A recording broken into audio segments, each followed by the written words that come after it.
Thank you, Tony Bergida, for being here today. We know the campaign season is a busy time of year, and we appreciate you taking the time out for this interview and for the Town Hall Forum at the Warren Place venue coming up on July 30th, 6:30 to 8:30 p.m.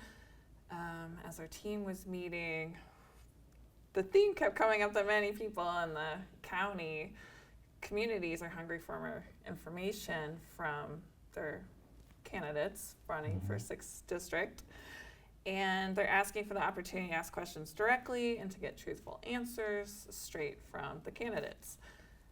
We've put together a list of the common questions to assist the community with having a much better understanding. And in this case, it's with the 6th District Commissioner candidates. Before we begin, I also want to state the candidate Tony was not provided the questions prior to this interview. All candidates are being asked the same questions. The answers to these interview questions will not be edited, and viewers can be assured that the answers given by Tony to the questions in this podcast are unaltered. So without further ado, let's get to know today's candidate, Tony. So many people here might not know your background. Where are you from and what brought you to the 6th District?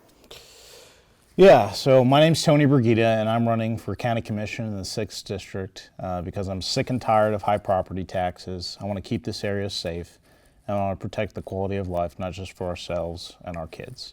I come from a family of entrepreneurs. My father was a realtor. My mother was a baker. For 7 years, I worked with my brother in research and development. My last position was managing finances for the firm. And I own my own company. We're a small residential and light industrial, or light commercial, cleaning company. I grew up on 5.5 acres across the street from a 1,000-acre farm. I first came to Kansas to play football in college. I've lived here pretty much my entire adult life. I met my wife here. We bounced around the country. I followed her to Iowa. She was in substance abuse counseling. That was her, she was a counselor.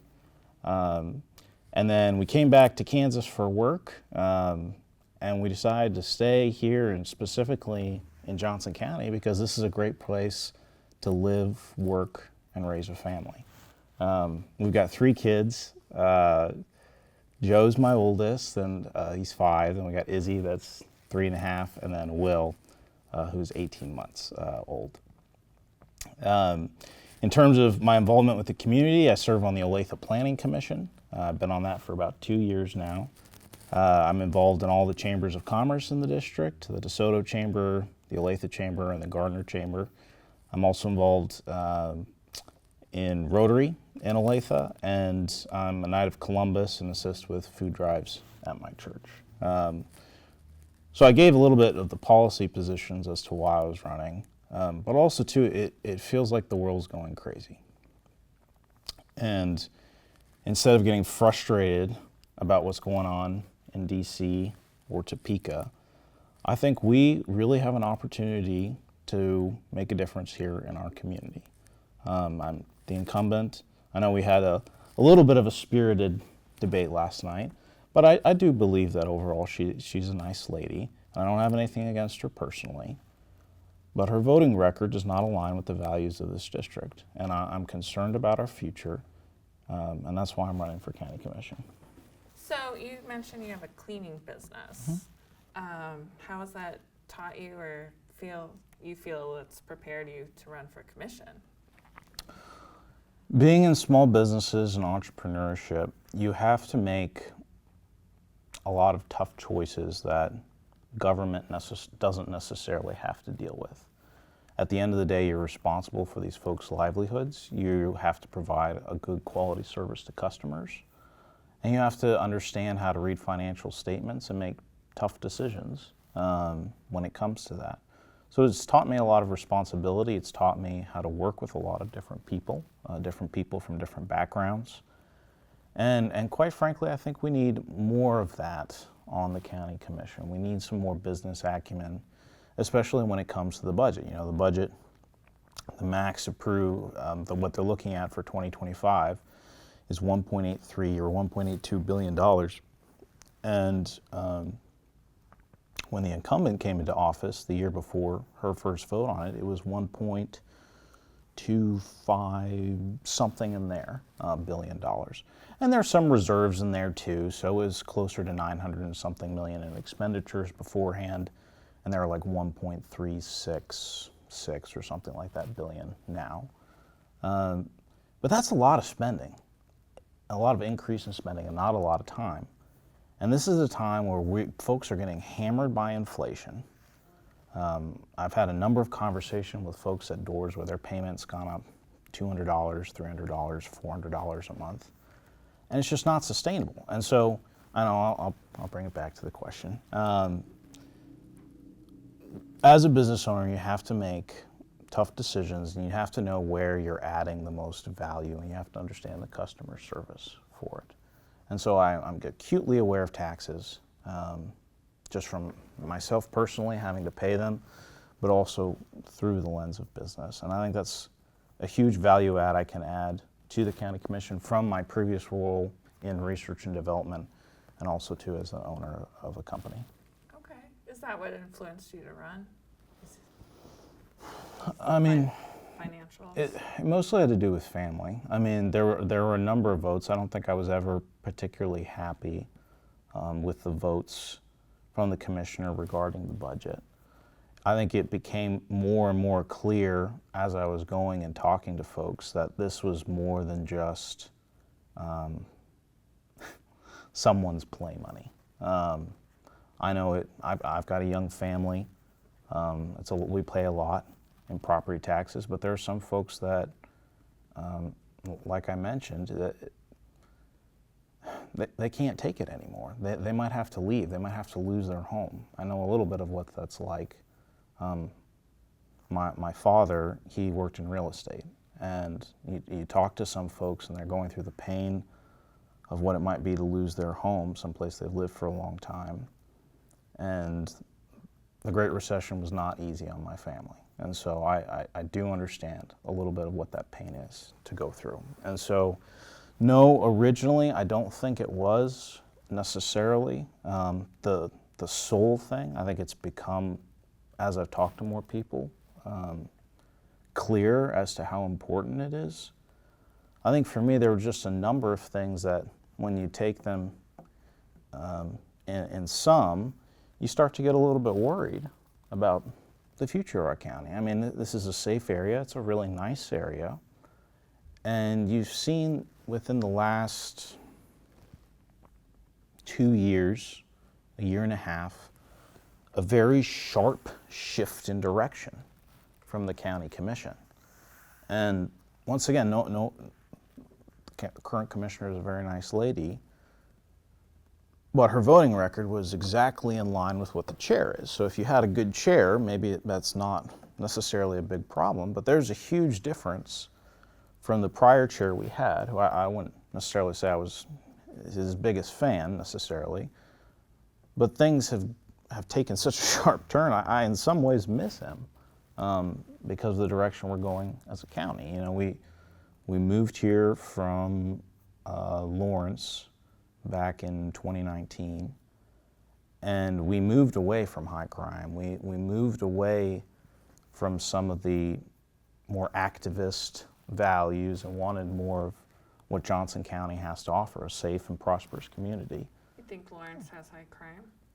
It has twice the crime rate roughly as Johnson County. Yeah, it's not as high as KCK or KC-Mo, but I told the story at the forum last night. I mean, actually I didn't tell this story, I'll tell a different story. We lived in an apartment complex up there on 6th Street, and we didn't have a lot of money when we first got married, and so it was probably one of the cheaper ones we could get, and the cops were always coming in through. You could always smell pot all around. There was cars in the parking lot where the windows got smashed in.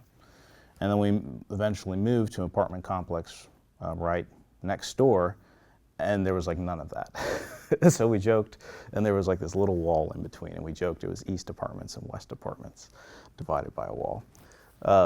Cold War humor. Never mind. So we had this kind of going on in Lawrence, and we're trying to figure out where we wanted to be, where we wanted to put down roots for the long term.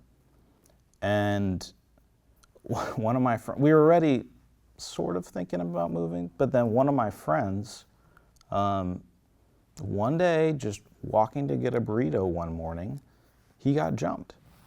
And that, for us, combined with a couple other issues, that was not where we wanted to raise a family. We like Lawrence. There's a lot of nice people in Lawrence. It was a fun place for us when we first got married, but that's not where we wanted to put down roots. In Johnson County, Olathe, this is home for us. Okay. Yeah. I'm going to do total 360. Okay. Who is your greatest hero role model, and did they help influence you in running as well?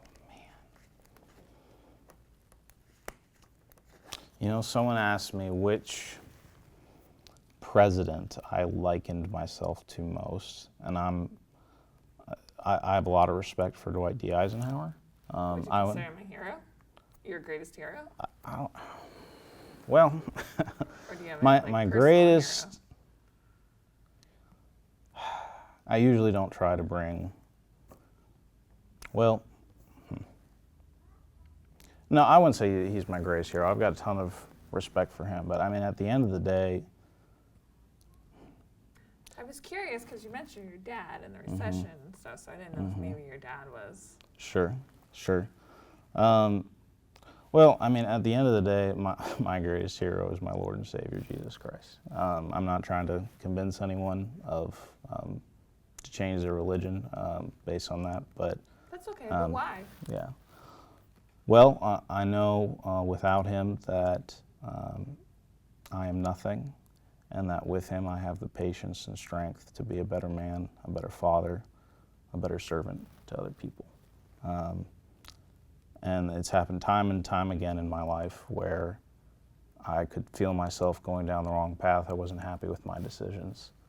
And every time I would turn to him, I would find a way to find peace and to do good.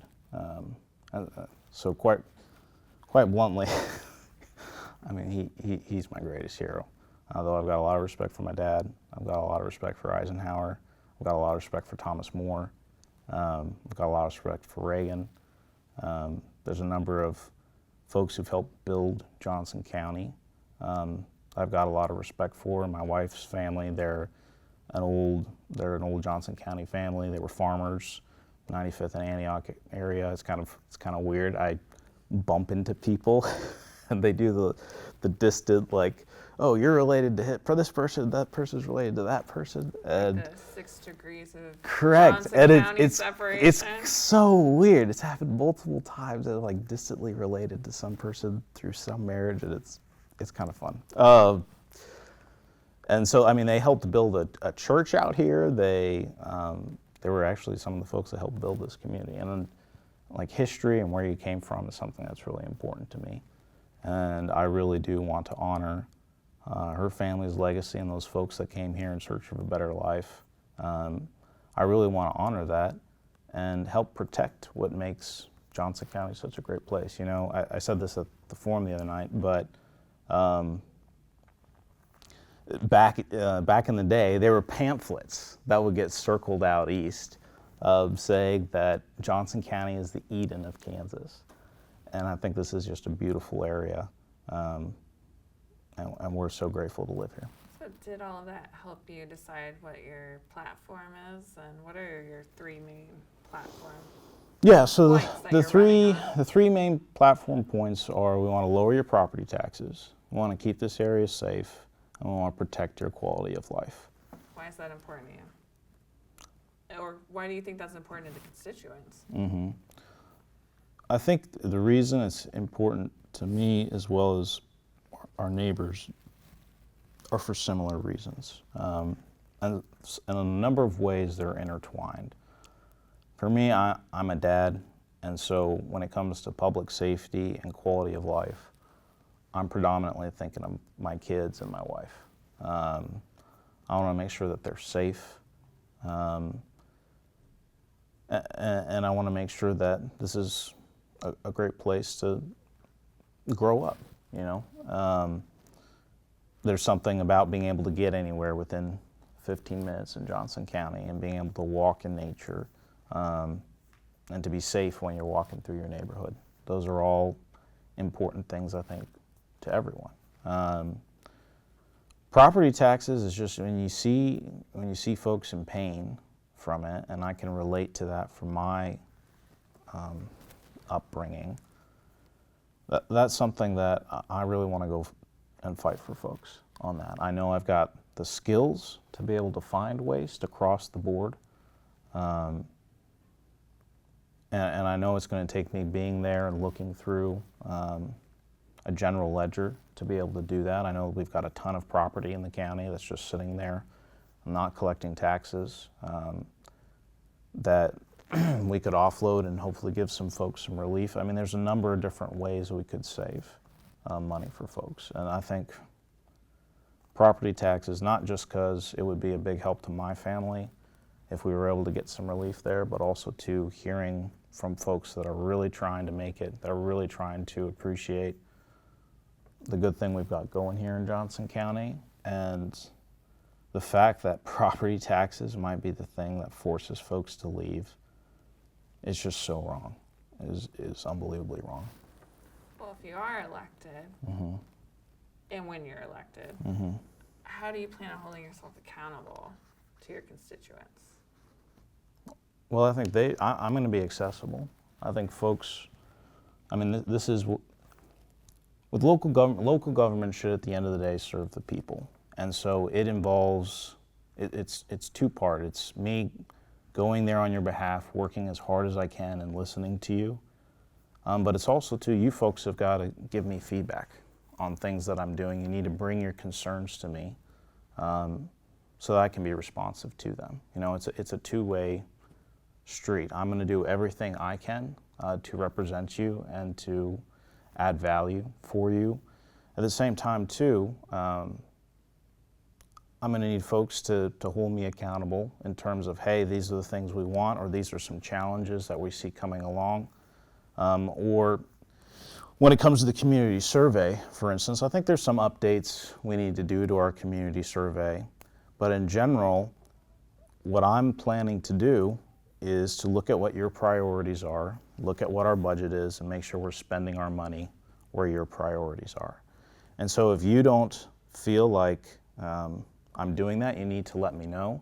And at the end of the day, I serve at your pleasure. And so I'd hope you'd communicate that to me sooner, but at the end of the day, if I'm not doing what you sent me there to do, that's the time where I would step back, if you will.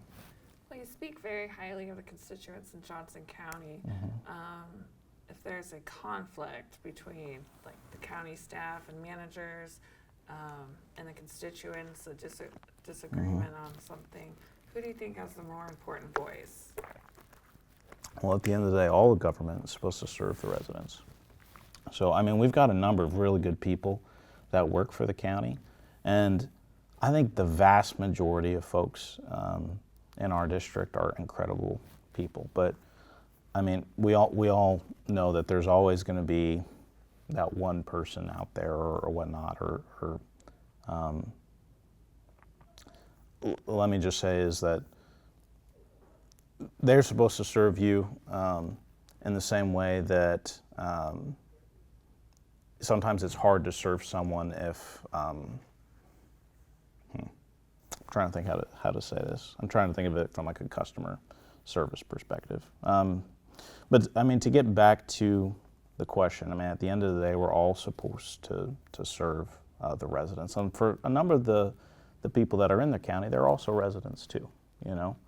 And so, no, I'm not going to go out of my way to be government first and residents last. There's a reason I have a saying there that says put residents first, because I truly believe that. And so if a resident comes with a concern, I'm going to listen to them and try to help them address their concern as fast as possible. And I'd like to think that in the vast majority of cases, that staff is going to be really receptive to helping residents out as well. Okay. In the last year or two, the Johnson County Commission took away broadcasting public comments. How do you feel about that? Hence the name. I think light sanitizes, and so I would vote to restore the broadcast of the public comments. Why? Because that's transparency. If you try to stifle what someone has to say, that's just going to pent up. That's just going to build up. And especially when it comes to the character of our communities, I think sometimes the temptation for government is to either not listen to a dissenting voice or let them say their piece, but try to minimize its impact and then go ahead and proceed. What that just does is it festers and it builds angst among the residents. And I think it's reflected in a number of ways when it comes to different surveys or whatnot. Folks' concerns are not going to be addressed or not going to be resolved by silencing them. And so for me, even if I don't like what folks have to say, I want to hear it. And I think the whole commission should hear it, and folks who aren't at the meeting. There's a number of folks who are disabled or just who aren't able to attend those meetings on a regular basis. And the broadcast is a great way for them to see it too. And they should be able to hear what their neighbors are worried about, because it might affect them. Or they might understand a way to, how can I explain what I'm seeing to them? And you're not going to get that if you're just shutting down conversation. Okay. You mentioned earlier about a farming background and growing up on farms. How important do you believe the unincorporated communities are to the county, and where do you see that part of the county's future in the next few years? So I grew up on 5.5 acres, so I wouldn't consider it a farm, though my mom converted 2.5 acres to garden, so I did spend a lot of time in the garden. Were those acres unincorporated or rural setting? Yep, they were. Okay.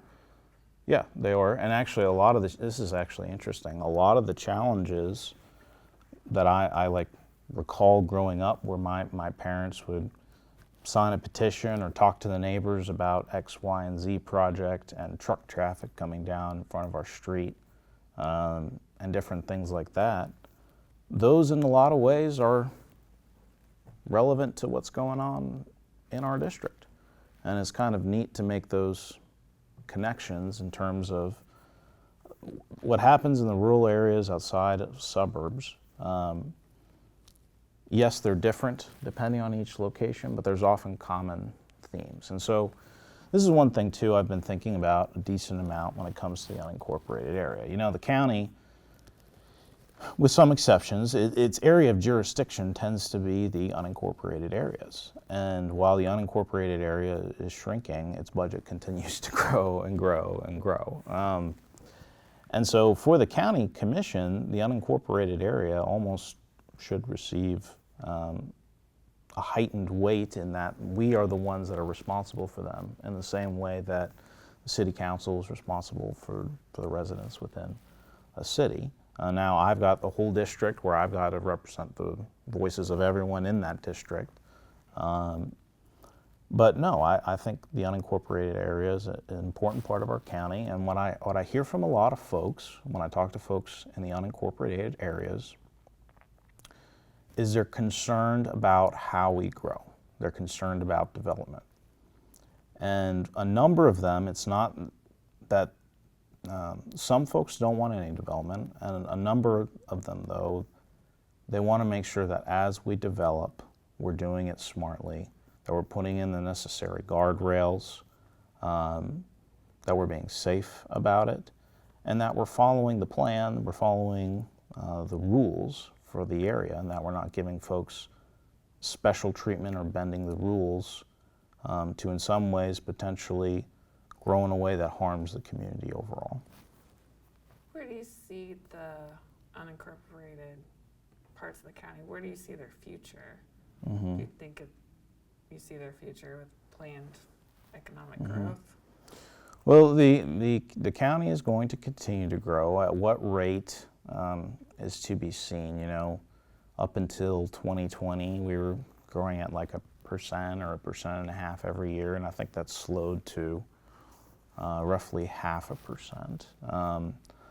I'm not necessarily like a central planning people, a few people kind of decide everything. That's just not my general philosophy on things. So I think a lot of the growth is going to be organic.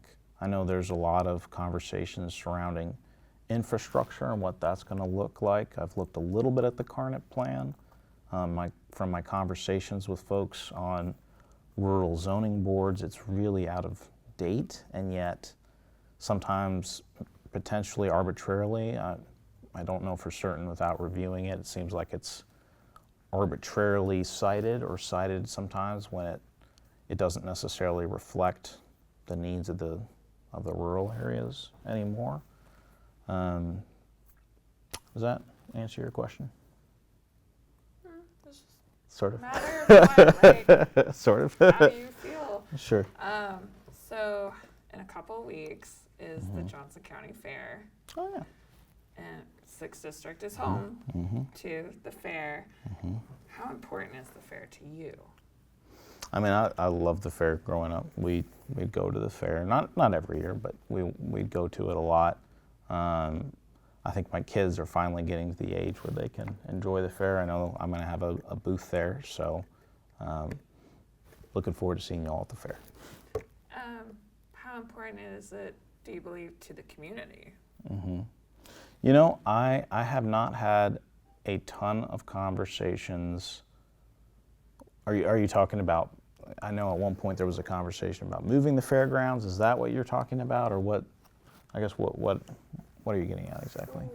Why do you think having the county fair is important? Well, Especially in the 6th District. so I was talking to a former chair of the Johnson County Board of County Commissioners, and the conversation revolved around, with local government and with the county, a lot of what we do is build community. And I had a similar conversation with with the mayor of a smaller city, talking about how there's identity involved with a lot of these traditions, whether it's a police department, fire department. Those things add a lot of sense of community. And so with the fair, I mean, we're still the largest rural portion of the county is in the 6th District. And so for this district, a lot of our identity is around what goes on at a fair. And so I do think it's a big part of our identity. I know there's been some discussion about the funds the county puts towards the fair.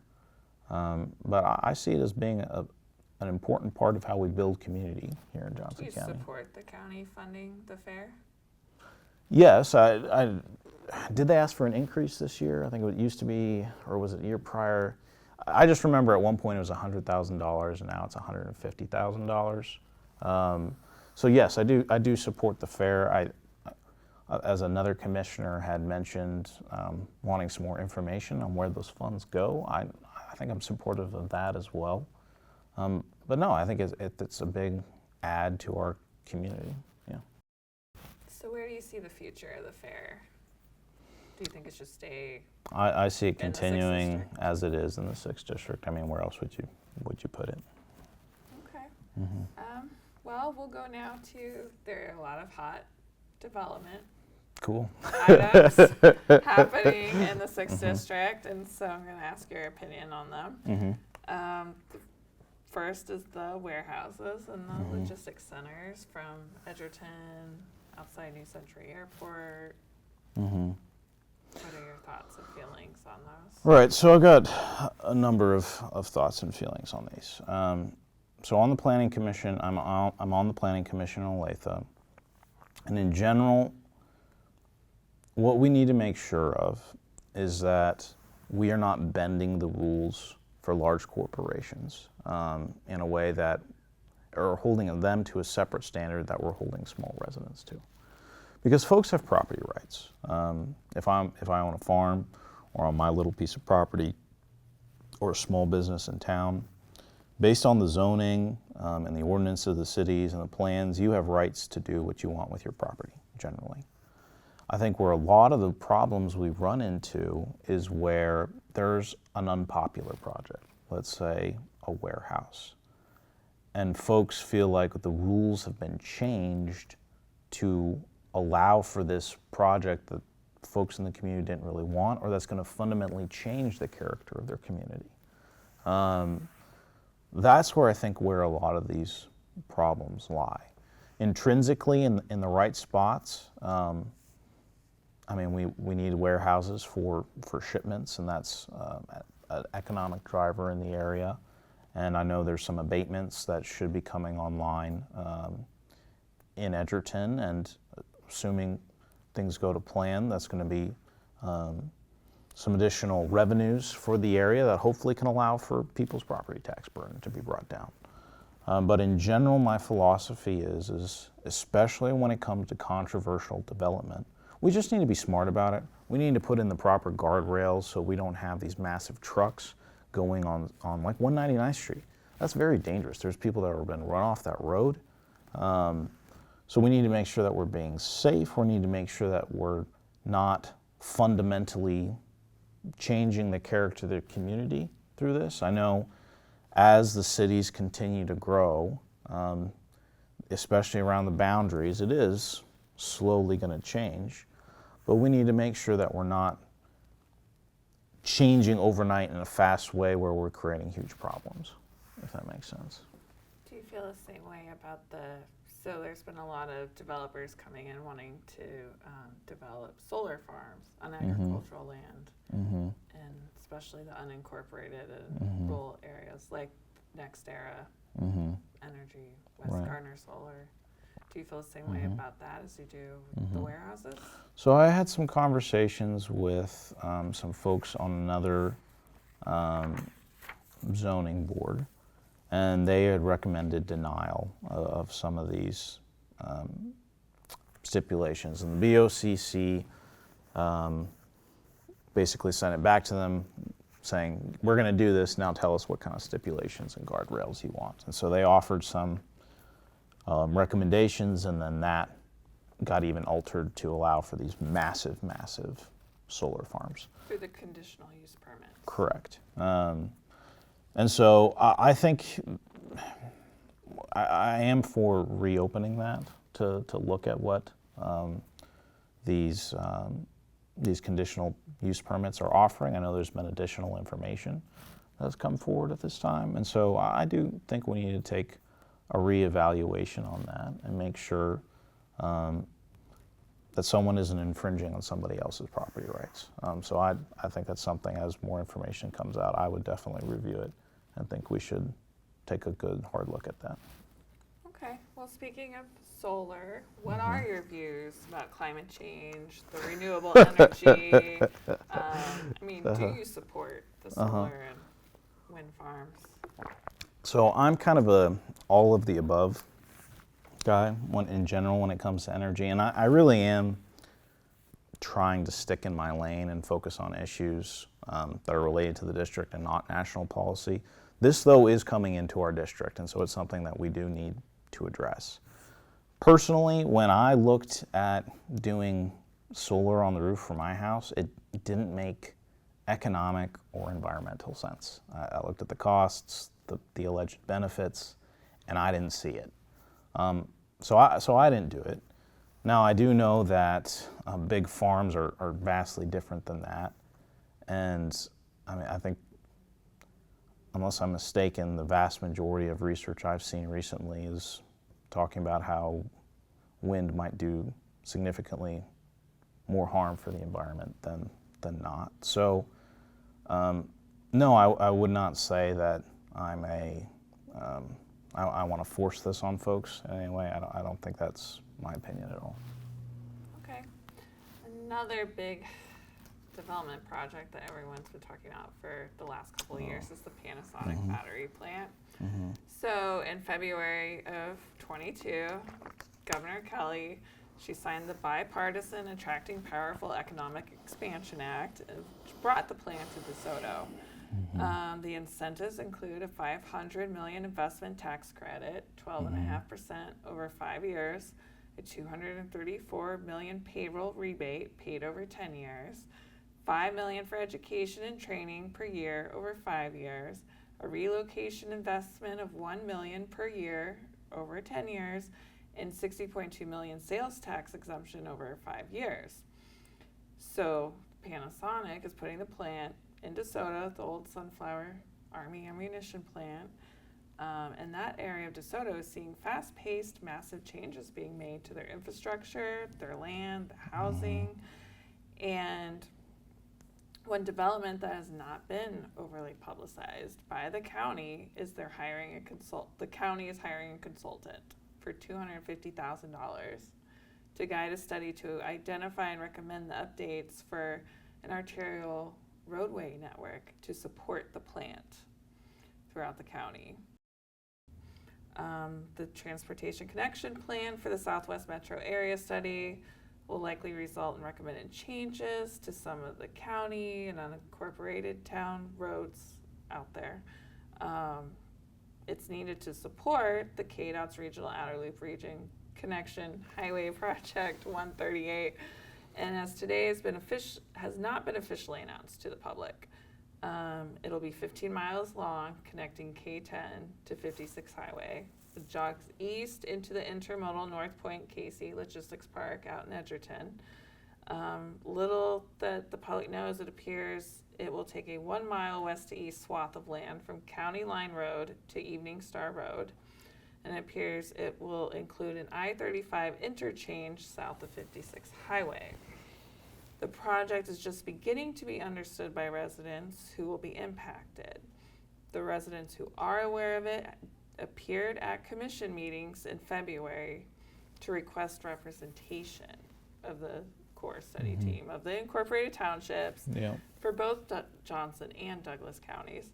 The commission denied their request, and even though Commissioner Charlotte O'Hara made a motion to change the study agreement to include representation from the unincorporated towns, it was denied. So what are your views on the incorporated towns not having representation? So I agree 100% with that motion to make sure that everyone who's going to be affected by this is represented. I had even heard some potential that the southern east or west to east portion of this may go down into Miami County, outside of our borders. So, I mean, in general, my philosophy is, and I'm just going to hark back to this, is are we putting the residents first with this project? Is what we're doing serving the people of the district? And having resident feedback early on is so critical. I think sometimes we forget to ask the question, what do you not want? Because in general, people have a hard time articulating necessarily what they want, but they know pretty darn well what they don't want.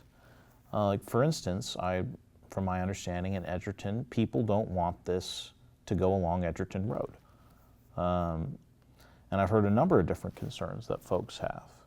And so with this study and with any kind of study and planning that we're doing, you want to be clear, like this is what's going on, because clarity is important for both a developer who might be doing a project and also too for those residents that are involved. It's if you know you're buying into something that's right next to an area where there might be a potential road or a potential development or a potential shopping center, you know what you're getting yourself into.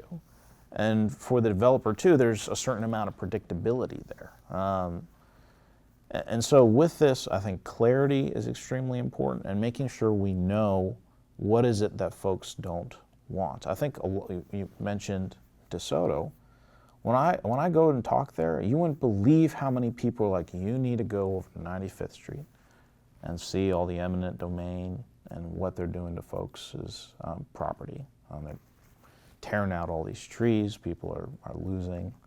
I don't know if anyone's lost their homes. I know folks have had to move out and leave. They're leaving the area. I went to go knock on someone's door. He's like, too late, man. I just sold my house.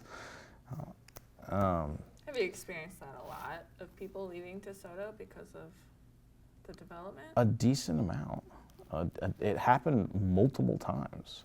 I would go knock on someone's door, and they were either leaving, or they told me about somebody else that was leaving, or there was a bunch of folks that were thinking about selling. Do you know anyone moving in because of the development?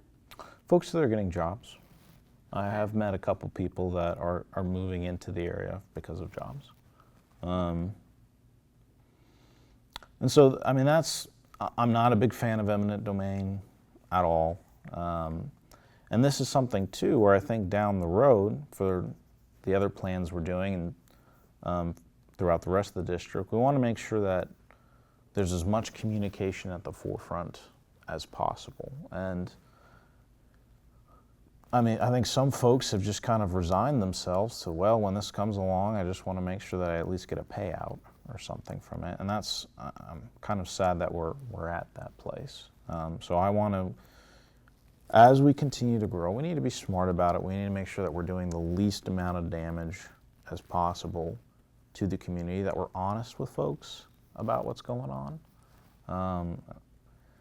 and that we incorporate their feedback as much as possible.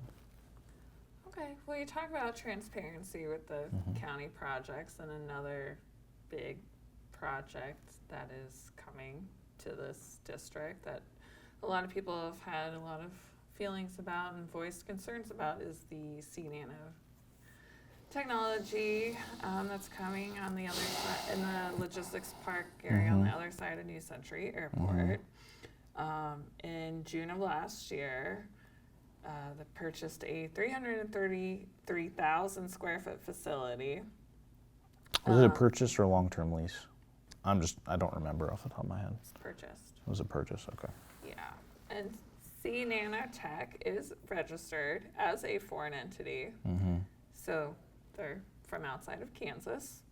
And as reported by local and national news, they are a wholly owned subsidiary of C-Nano Technology Company Limited, which in turn is the entity of China-based C-Nano Jiangsu Technology Company Limited. Their parent company is involved with the Chinese government's 863 program, which supports the development of China's military. The U.S. government has accused China's 863 program of working to steal the U.S.'s technology. And according to U.S. Director of National Intelligence, it provides funding and guidance for efforts to clandestinely acquire U.S. technology and sensitive economic information. In June of last year, citizens asked the county commission to wait before voting on the resolution, which would authorize the county to issue taxable industrial revenue bonds, IRBs, to C-Nano up to $34,150,000. Citizens wanted to know more about who the out-of-state company was and wanted to know more about the hazardous materials manufacturing they would be doing out at New Century. New Century is also home to a joint civil military airport, hundreds of businesses and other manufacturing facilities, and is also located next to a rapidly growing Gardner and Olathe. The request to table the vote was denied, and Chairman Mike Kelly and the other commissioners, with the exception of 3rd District Charlotte O'Hara, voted to approve authorizing up to $34,150,000 in the IRBs for the construction of the facility. They also approved a tax abatement on the construction and land for 10 years. What are your views on C-Nano, the $34,150,000 in IRBs and tax abatements awarded to them? Last night at the debate, my opponent said that the county commission did not vote on abatements and tax incentives. when she just literally did that to the CCP. I'm not happy about that at all. In terms of the national security implications, it's a sad situation that it's like gotten down to this. I've read some letters, and when I first heard about this, I couldn't believe it. I mean, I think in the average person, when they hear about this, they can't believe it. They're like, no way that's happening. But from multiple sources, you look this up, and this is happening here in our own backyard. And so, no, I'm not in favor of that at all. I'm angered, quite frankly, that we were asleep at the wheel, our county commission was, and I don't want to assume malintent, but it seems to me this was just another example of the dangers of rubber stamping a project that could come through that could have real, serious implications for our community. Okay, well, speaking of other projects, as the county continues to grow. I'm sure I won't be as heated about some of those other ones. The county continues to grow. We've had a lot. With growth comes more people, and so there's been a lot of more development of multi-tenant housing projects. Do you think developers should receive IRBs for those? Or tax abatements? I do not. You know, the rationale for a lot of these abatements goes back to a 1990s constitutional amendment where businesses are have an assessed value of 25% of their property value, while residences have an 11.5%.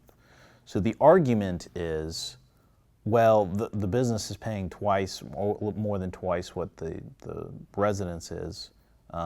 They should get some sort of abatement. I don't necessarily agree with that. The law is the law. It's not our job to try to override the state legislature. But I kind of understand that a little bit. With multifamily units, even though this is a business, they're trying to rent out these units to folks. That's their business model. They're still taxed at the 11.5%. And these projects, they put for any sort of development, I've talked to fire chiefs, police, those in law enforcement, talked to some folks regarding the EMS implications. Apartments, especially large scale, I do think there's a need for some variety here too. And like my wife and I, we first started out in apartments when we got married. So I'm not saying there isn't a place. But with a lot of these big mega apartment complexes, we have to realize that these are putting a lot of strain on resources. They're adding a lot of traffic. And if you give them some sort of incentive, they're not going to be paying for it. And that's a problem. We should not be incentivizing controversial development. Abatements used to be for blighted areas. And I can understand that for a project or a strategic initiative if you have like a downtown or something like that. I can understand that there. But we shouldn't be, oh, you want an incentive? Sure, here's your incentive. I have a problem with that. I don't think that's fair to the residents that are here for them to be paying for these resources. And quite frankly, it wasn't until my wife and I bought our first home that we really started getting invested in the community. So if we're talking about building our community for the long term, we need to be focusing on how can folks afford to buy their first home here. 26% of the costs of building a new home are through government regulation and red tape. Obviously, everyone wants safe homes. I'm not suggesting we need to make it a free-for-all. But I definitely think through streamlining this process, lowering regulation, and combine that with cutting taxes, we can make it easier for folks who want to build a life, put down roots in our community. And so I'm in favor of that as a means to make it so folks can have intergenerational housing or whatever you want to call it. But no, I'm not in favor of passing out incentives to controversial projects. Well, how do you feel about the county's increase in their budget and spending? Not happy about it. It's irresponsible. And the county manager even said it was unsustainable. My opponent will try to make it sound like there's nothing they can do. They have to raise taxes because it's unsustainable. We do not have a revenue problem. We have a spending problem. And, you know, when times get tough, a family or a business, they have to tighten the belt. They have to find out what are the things that are most important, that you can't waste money. When you're flushed with cash, when you have a slush fund, and there isn't the appropriate levels of accountability, that's where there's extreme government waste. And folks are really hurting from property taxes. So no, I'm not happy in any way about the massive increases that we're seeing in our budget. You know, I say that, and there are some good things about our budget. Like, we have a lot of fees as parts of revenues. There's also some sales tax. You know, I think it's roughly $370 million out of our 1.36 in expenditures and our $1.83 billion budget. That's how much comes from property taxes. So to put this in perspective, even if we just cut expenses by 10% or something like that, or froze and found some inefficiencies, sold off some of these vacant properties we have, used more some technology to increase efficiencies and provide a better service with less money. If we just did some of those things, we could still provide the same level of service and potentially cut your property taxes by up to $200 from the county level.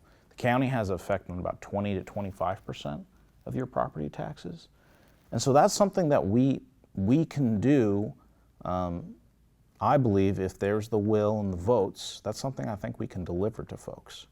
But this whole notion that, oh, we can't find a way to cut the budget, I think is disingenuous at the very least. And it's completely irresponsible. Well, how do you feel about mill levies? Do you think lowering them lowers taxes? It depends by how much, because that's our mechanism for lowering property taxes. My opponent last night tried to say that she had no control over folks' property taxes, which is simply just not true. She tried to pass off the blame on the legislature. There is a formula for your property taxes. It's your home's value times 11.5, which is your assessed rate. And then you multiply that by your mill levy, and that gives you your property tax bill. So the lie that we're told is that if we lower your mill levy just a little bit, that's a property tax cut, which is completely false. If your property value goes up by 10%, but your mill levy, let's say, keep it easy, goes down by 1%, you did not receive a 1% tax cut. You received a 9% tax increase. And so that's what they're doing to us. So to answer your question, it's only a tax cut if you lower it to match the increase in average appraisals.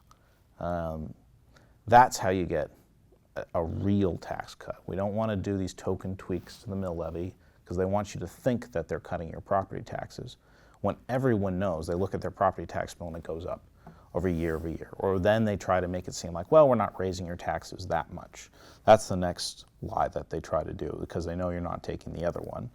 But when you do this year after year after year after year, it adds up. Do you think the county could be more efficient in 100%. their spending? Absolutely. How so?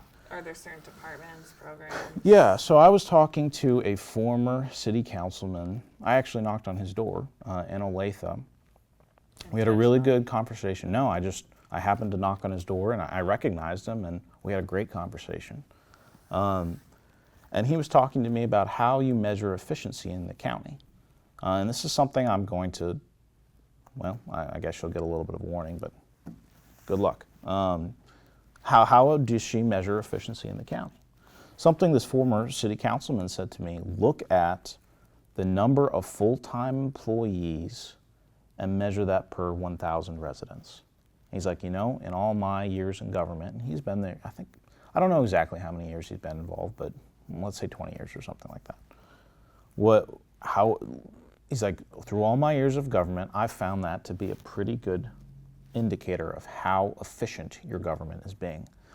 And I did that for the county, and guess what? We've become less efficient in the last 4 years as a county. And it's across the board. There's some departments, to their credit, that have been implementing efficiencies. And I think sometimes when you see what's going on overall, you miss some of that. I forgot to bring my sheet, but there was the Department of Taxation. They consolidated a bunch of those. But their budget went down almost, I think, 4.6% or 5% from last year. So there are some folks within our county government that are looking to find efficiencies. And I am going to do my best to work with every single department head to find ways that we can implement efficiencies and save folks money. Just throwing money at a problem isn't necessarily going to solve it. An analogy I use, and it's a little out of date, and I'll find a better way to use this, but if you look at last season with the Kansas City Chiefs, Kadarius Toney versus Rashee Rice. I think Kadarius Toney received twice as much money as Rashee Rice. Who would you rather have on your football team? Who did more for the Chiefs last year? It was clearly Rashee Rice. And so in the same way, we can have better services and perform better customer service and better serve the residents of this county, and it doesn't necessarily have to cost more. And so that's something I'm going to look for as well. Well, how do you feel about the county employees' salaries? Mm-hmm. Do you think they're too low? Do you think they're too high? Do you think certain departments are too high, too low? Mm-hmm. I have to really get into it, and I think it's on a case-by-case basis, because in the private sector, if someone's doing a phenomenal stand-up job, I believe that they should be compensated appropriately. And so if let's say we had an auditor, we're in the process of hiring a new auditor. Let's say we were to bring in a new auditor next year. Super highly qualified, great person. And he was able to find a way to save the taxpayers of Johnson County $70 million. And that was returned to residents. I would be okay with paying that man a lot of money.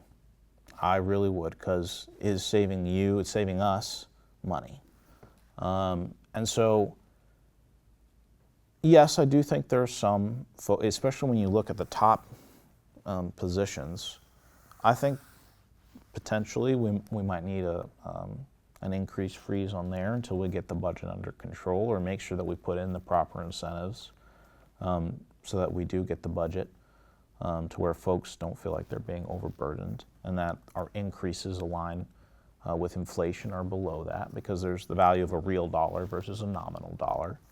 So I think we could potentially look at those. I know some received salary increases that were vastly disproportionate to others. And I think, especially among leadership, and I think that needs to be looked at. Do you think there's certain departments that are overstaffed or understaffed? Mm-hmm. Well, I think and I know it's a separate office, but I think the sheriff's office has gotten close to filling the gap so that they don't have folks needing to do overtime consistently. I think they've pretty much closed that gap, and this has been something that's across multiple former sheriffs. So I think that's one where there was potentially not enough. But without going and looking at every single department and really understanding their operations, it'd be hard for me to say which specifically. I do know it's there because of that ratio we discussed, but I really have to get in there and see to pinpoint exactly where we may be overstaffed. Okay. Well, finally, and most importantly, what sets you apart from your competition, and why should the people of Johnson County vote for you? Mm-hmm. I think folks are ready for a change in this district. And, you know, we have a primary, and so the distinctions are kind of between one and another. And so in terms of the incumbent, folks are not happy about their property taxes at all. The incumbent is fine with raising your property taxes and doesn't know how to not raise your property taxes. And I will do everything I can, and if we have the votes, I will cut your property taxes. When it comes to public safety, I really don't believe that we should be putting politics over public safety. My opponent has a number of votes that have made this county less safe. And as your commissioner, I will work with the sheriff's office, with our fire districts, and with EMS to do everything we can to keep you and your family safe. So those are the main differences between me and the incumbent. When it comes to, development, there's kind of three separate camps that we fall into. The incumbent's going to rubber stamp everything, no matter if it's along with the plan, no matter if it protects folks' property rights, if it involves, she's automatically for it regardless. Me, I do believe we need to grow, or that we will grow, but we just need to be smart about it. We need to respect the community that we're in. We need to make sure that local ordinances are being followed and that we're protecting folks. I've heard, and I'm not 100% sure on this, I've heard the other primary challenger in this race has described himself as anti-development. And so that's where there's some distinction there. As well, I think I bring a unique perspective in terms of my experience. And I've really studied the budget, and I've gone out and talked to hundreds of people. We've knocked on thousands and thousands of doors in this campaign. So I'm very accessible to folks. And we've been running since last year. And so I've attended hundreds of meetings. I've had hundreds of individual meetings with people throughout the districts. I even had 2 more today, talking to folks about what their concerns are for our community. That's something I don't think the other challenger has in terms of going out, being proactive, working to understand the needs of this district. And when it comes to when we talk about the budget, I think that will show as well. So that's the distinction. Okay, well, I appreciate your time today. Absolutely. And as a reminder, we've got the primary election on August 6th. Early voting starts on the 20th. If you have any questions, please visit us online at tonybergida.com. Please send us a message over there or an email, or there's a number listed, shoot that a text. I will do my best to get back to you as fast as I can. I ask for your trust and your vote on August 6th. Thank you so much. And thank you, Lynn. Oh, you're welcome. Thank you, Carrie.